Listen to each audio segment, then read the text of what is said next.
في القرآن المجيد والفرقان الحميد. أعوذ بالله من الشيطان الرجيم. بسم الله الرحمن الرحيم. ألا إن أولياء الله لا خوف عليهم ولا هم يحزنون. بفضل سبحان ربي رب العزة عما يصفون وسلام على المرسلين.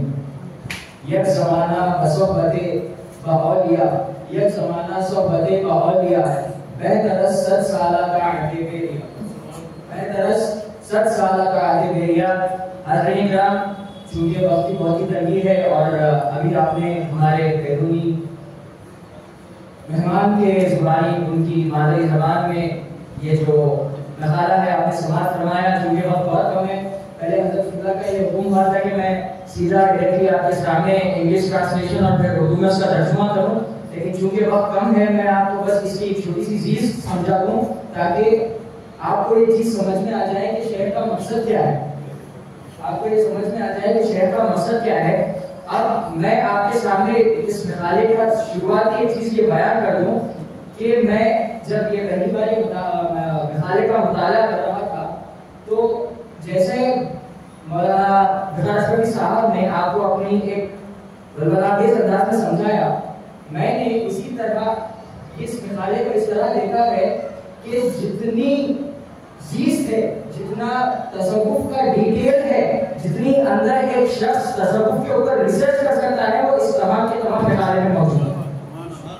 مقالے اس تصوف کا ایجاد کیسے ہوا، تصوف کا ترجمہ کیا ہے، تصوف کا طریقہ کیا ہے، اور پھر اس کے بعد معرفت حقیقت کیا ہے. تو میں آپ کے یہاں پہ اس چیز کو میں شروع کرتا ہوں. اعوذ باللہ من الشیطان الرجیم، بسم اللہ الرحمن الرحیم.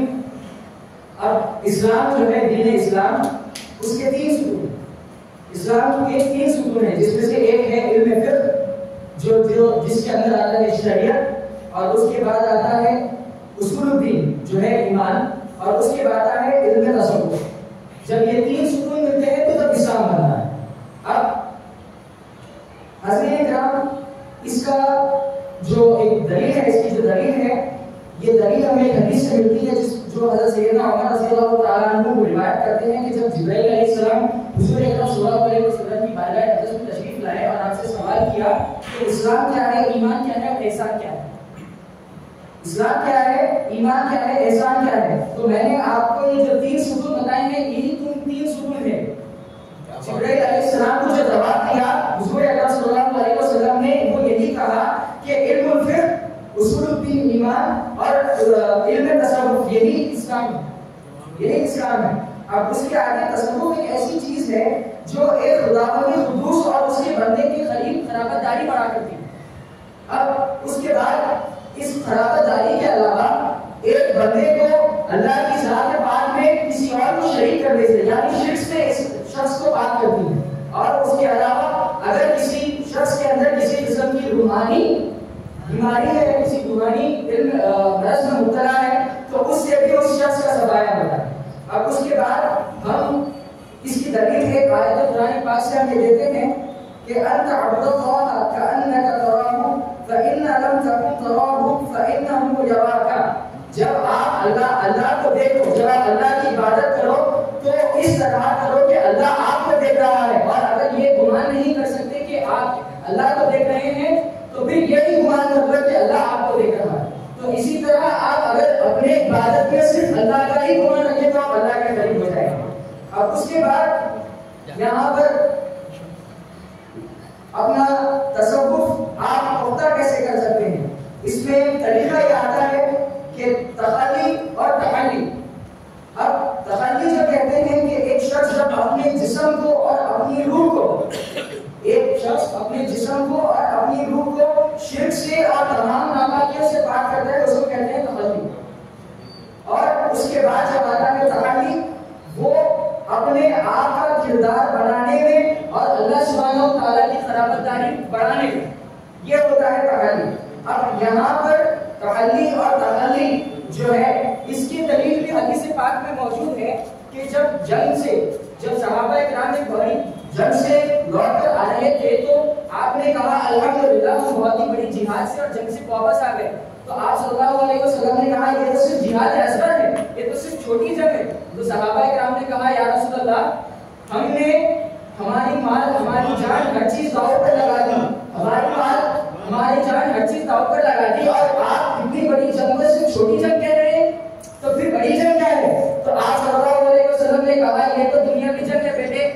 अब जंग अकबर ये है कि जब कोई शख्स अपने नफ्स अम्मारा के खिलाफ जंग करता है और उसके खिलाफ जिहाद करता है तो वो जंग अकबर है। तो इसका ये मतलब ये है कि दुनिया में किसी शख्स के खिलाफ तलवार उठाने का नाम जंग नहीं, बल्कि अपने नफ्स के खिलाफ तलवार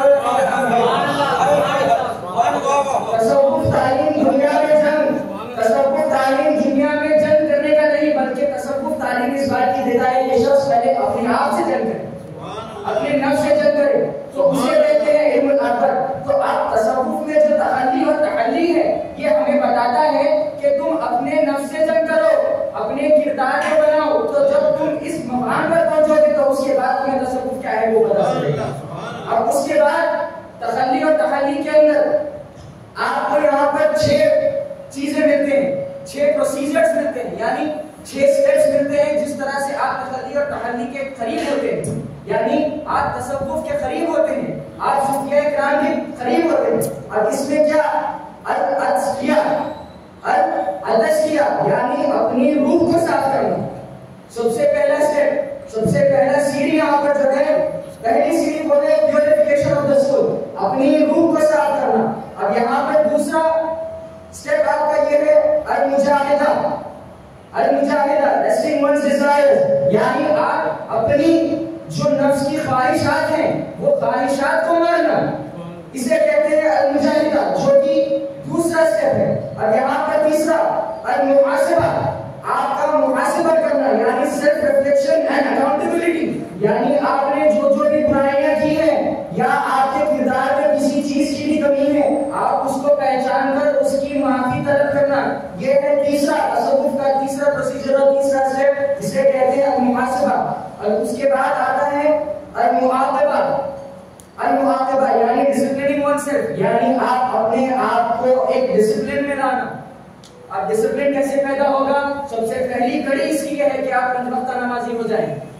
सबसे पहली कड़ी ये है कि आप 5 वक्त नमाजी हो जाएं, जैसे कि आपने फरमाया कि जब तक कोई मुसलमान या कोई अहले सुन्नह वल जमात का शख्स शरीयत पर गामजन नहीं होता, जब तक वो मारिफत या हकीकत छोड़ो तसव्वुफ में दाखिल ही नहीं हो सकता। अब यहाँ पर उसके बाद 5वां मरहला आता है अल-मुआहदा, यानी ओबेइंग अल्लाह's कमांड्स, आप अल्लाह सुब्हानहु व तआला के अहकामात पर अमल करना। अल्लाह सुब्हानहु व तआला ने कुरान मजीद में और अपने हबीब पाक के ज़बान अक़दस से जितने भी अहकामात नाज़िल फरमाए हैं उन तमाम के तमाम अहकामात पर आप गामजन रहना और उन अहकामात को आप बनाना, उसे कहते हैं मुआहदा। और सबसे आखिरी और सबसे अहम कड़ी यहाँ पर जो है वो है अल-मुराक़बा। ये अहले तसव्वुफ के पास और अहले खानका के पास सबसे अहम कड़ी है। आप लोगों ने अहले सिलसिला के बाद मालूम होगी कि जब हुजूर सिराजुल मसाइब बाहर आया थे और उनके बाद आपके जानशीन जो है तमाम अहले सिलसिला को इस चीज की तालीम देते हैं कि बादशाह अपने आप को मुराक़बे में डालो, अपने आप को मुराक़बे में डालो। और मुराक़बा क्या है? यानी बीइंग कांस्टेंटली अवेयर दैट अल्लाह सुब्हानहु व तआला इज वाचिंग अस। अभी मैंने एक आयत पाक का तिलावत किया है, उसमें जैसे मैंने कहा कि आप जब इबादत करते हैं तो आप ये सोचें कि अल्लाह आपको देख रहा है या आप अल्लाह को देख रहे हैं। इसी तरह ये मुराक़बा यही चीज है कि आप हमेशा अपने ज़हन और दिल में ये बनाए रखें, चाहे अच्छा काम कर रहे हो चाहे बुरा काम कर रहे हो, आप ये अपने ज़हन में हमेशा बनाए रखें कि अल्लाह सुब्हानहु व तआला की नजरें हमेशा आप पर है। और जैसा कि कुरान मजीद में आया कि अल्लाह सुब्हानहु व तआला फरमाता है कि मैं तुम्हारी शहरत से भी करीब हूँ। जब कोई शख्स अपना ये मुकाम पहचान लेता है, अपना ये मुकाम पहचान लेता है कि अल्लाह मेरे करीब है, अब आप सोचिए, अब आप ये बात सोचिए कि आपके दोनों कांधों पर, आपके दोनों बाजुओं पर अल्लाह सुब्हानहु व तआला ने एक फरिश्ते को मुतय्यन कर दिया। एक फरिश्ता लिखता है आपकी नेकी और दूसरा फरिश्ता लिखता है आपकी बदी। तो जब सोचिए आप कोई छोटी नेकी या छोटी बुराई भी अगर आप करते हैं तो वो फरिश्ते अपने किताब में नोट कर लेते हैं। तो सोचिए अब आपके कांधे आपके चेहरे से कितने फासले पर, आपके कांधे आपके चेहरे से कितने फासले पर है। आप यहाँ से करें एक बादशाह पर, अब उसको मैं आपको एक मोटी मसले में समझा दूं तो बहुत से 3 سے 4 इंच का फासला आपके चेहरे से, आपके आंखों से, लब से, आपके सर से, आपके कंधों का फासला सिर्फ 3 से 4 इंच का है। जहाँ पर दो फरिश्तों को मुतय्यन कर दिया गया है और अल्लाह सुब्हानहू व तआला कह रहे हैं कि मैं तुम्हारे नजदीक तुम्हारी शहरत से भी करीब हूँ। अब इंसान की शहरत कहाँ होती है?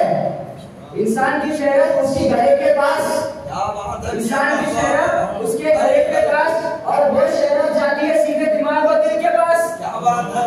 फरिश्ते तो बाहर से कंधों में है, यहाँ पर अल्लाह कह रहा है कि मैं तुम्हारे ज़हन और दिल दोनों में मौजूद हूँ। तो जब कोई शख्स अपने आप पर मुराक़बा कर लेता है तो उसको खुदावंद ने खुदूस का तजर्बा हासिल होता है। अब उसके बाद जब आप इन 6 मरहलों पर मुकम्मल करते हैं, उसके बाद आपको इंसानियत की तरफ दावा किया जाने का हुक्म होता है। आपको इंसानियत की तरफ जाने का हुक्म होता है, खिदमत करने का हुक्म होता है। अब उसमें भी कई मरहले हैं, उसमें सबसे अहम 2 मरहले ये हैं, एक है तरबिया और दूसरा है तरबिया। तरबिया अपने आप को रूहानी तौर पर इल्म हासिल करना, और जो अल्लाह सुब्हानहू तआला ने इंसानियत की तरफ आपको आगे बढ़ाया है और हुक्म दिया है इंसानियत की खिदमत करने का, वो है तरबिया। सबसे पहली चीज वो। उसके बाद तरबिया अपने आप को पहचानना। जब आप दुनिया में आकर इंसान की खिदमत करेंगे, खिदमत खल्क करेंगे, तो आपको पहचान हो जाएगी कि आप यहाँ पर आए क्यों। जिंदगी आमद बराए बंदगी, जिंदगी बेबंदगी शर्मिंदगी।